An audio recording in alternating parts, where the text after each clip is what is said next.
Assalamualaikum warahmatullahi wabarakatuh. Perkenalkan, saya Intana Firina Syafitri dengan NIM 18230019 dari jurusan akuntansi. Baiklah, saya akan mereview jurnal artikel saya dengan judul Kompensasi yang terlalu rendah dan berlebihan dalam pembayaran rencana kesehatan berbasis morbiditas kasus Swiss. Pembahasan teori. Sistem penyesuaian risiko berbasis morbiditas memperburuk ketidaksesuaian antara pembayaran dan pengeluaran untuk kelebihan pembayaran yang sebelumnya tidak ada. Indikator berbasis morbiditas yang digunakan untuk penyesuaian risiko berkorelasi dengan pengeluaran yang tinggi, tetapi korelasinya jauh dari sempurna. Beberapa individu dikenai biaya untuk jumlah pembayaran yang tinggi dalam sistem penyesuaian risiko, tetapi kemudian untuk alasan apapun perusahaan asuransi mengeluarkan biaya yang jauh lebih sedikit untuk perawatan mereka.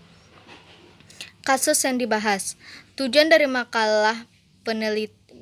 makalah ini adalah untuk mengkarakterisasi individu yang sangat kekurangan dan kelebihan kompensasi dalam sistem pembayaran Swiss yang baru.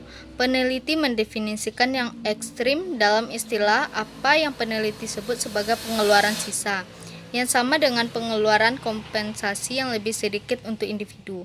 Dengan demikian, individu dengan kompensasi yang rendah memiliki nilai positif dari pengeluaran pembayaran yang lebih sedikit, dan individu yang mendapatkan kompensasi berlebihan memiliki nilai negatif. Objek penelitian. Pada tahun 2020, Swiss akan merevisi formula penyesuaian risiko yang digunakan untuk membayar perusahaan asuransi kesehatan dalam sistem berbasis kanton universal. Untuk pertama kalinya, model Swiss akan memasukkan seperangkat indikator morbiditas yang canggih dalam bentuk pharmaceutical cost group, ditambahkan ke model pembayaran yang saat ini sebagian besar didasarkan pada usia, jenis kelamin, dan indikator morbiditas kasar. Motivasi utama di Swiss, seperti di tempat lain, untuk merevisi indikator morbiditas adalah untuk memperbaiki model pembayaran agar lebih sesuai dengan pengeluaran perusahaan asuransi pada tingkat individu dan kelompok penyakit. Teknik analisis. Menjelaskan data yang digunakan dalam makalah ini untuk memperkirakan model penyesuaian risiko Swiss saat ini dan model termasuk PCG yang akan diterapkan pada tahun 2020.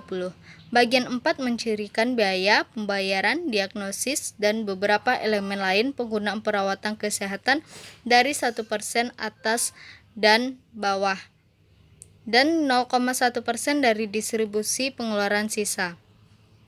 Hasil penelitian. Menggunakan data reasuransi dengan paling efisien mengharuskan ambang batas ini didefinisikan dalam kaitannya dengan pengeluaran sisa, bukan hanya pengeluaran tinggi. Meningkatkan pembayaran kepada mereka yang saat ini sangat kurang mendapatkan kompensasi dapat secara nyata meningkatkan kinerja sistem pembayaran. Mengurangi risiko mungkin sangat berharga dalam kesehatan. Swiss pasar asuransi dengan banyak perusahaan asuransi kecilnya, di mana 22 dari 52 perusahaan asuransi kesehatan memiliki kumpulan risiko kurang dari 30.000 pelanggan. Baiklah, itulah penjelasan mengenai review jurnal artikel saya. Assalamualaikum warahmatullahi wabarakatuh.